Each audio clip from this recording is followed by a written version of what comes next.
భక్తుల మాదిరిగా నేను యోబులాగా ఉండాలి, నేను మోషేలాగా ఉండాలి, నేను సంసోన్లాగా ఉండాలని చెప్పి కొంతమంది బైబిల్లో ఉన్న భక్తుల జీవితాలు మాదిరిగా పెడతారు. దేవుడి స్తోత్రం. నువ్వు ఎవరిని మాదిరిగా తీసుకున్నా జీవితంలో ఓడిపోతావు.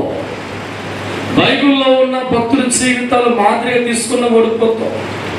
బైబిల్లో ఉన్న ఏ భక్తుడు కూడా పడిపోకుండా లేడు.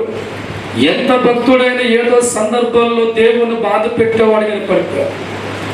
ఏదో ఒక భక్తుడు ఏదో ఒక చెడు కార్యంలో జీవితంలో పడిపోయిన వాడే. మోషే జీవితం గమనిస్తే భక్తిపరుడే, కోపంతో దేవుని బాధ పెట్టేవాడిగా పడిపోయాడు. అబ్రహాము జీవితాన్ని భక్తిపరుడే, రెండో భార్య చేసుకున్న వ్యక్తిగా ఉన్నాడు.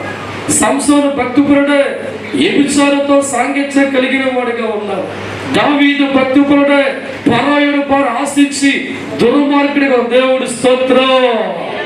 అయితే దేవుడు వాక్యం అంటుంది, నీ జీవితంలో మాదిరి రాజకీయ నాయకులు ఎంచుకున్నావా, సినిమేటర్లు ఎంచుకున్నావా, బైబిల్లో భక్తులు ఎంచుకున్నావా అంటే పౌలనడు నేను క్రీస్తుని మాదిరిగా ఎంచుకున్నాను. హల్లెలూయా.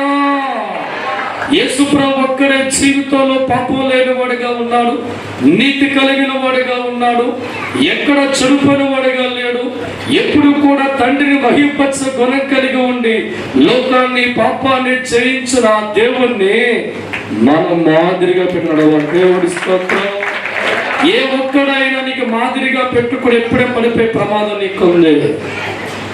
నీ జీవితంలో ఎవరిని మాదిరిగా పెట్టుకొని అనుకుంటున్నావు? క్రికెట్ స్టార్లు మాదిరిగా పెట్టుకుని వెళితే ఎప్పటికైనా జీవితాలను పడిపోయే ప్రమాదం ఉంటుంది. రాజకీయ నాయకుల్ని మాదిరిగా పిచ్చుకొని నడిచే వ్యక్తి ఎప్పటికైనా పడిపోయే ప్రమాదం ఉంటుంది. కానీ క్రీస్తుని మాదిరిగా పెట్టుకున్నవాడు జీవితం, క్రీస్తుని మాదిరిగా పెట్టుకున్న వారి బతుకు ఎన్నడూ కూడా చెడులో పడిపోయే ప్రమాదం ఆ జీవితంలో ఉండదు. ఎన్నడూ కూడా పాపంలో పడిపోయే అవకాశం ఉండదు.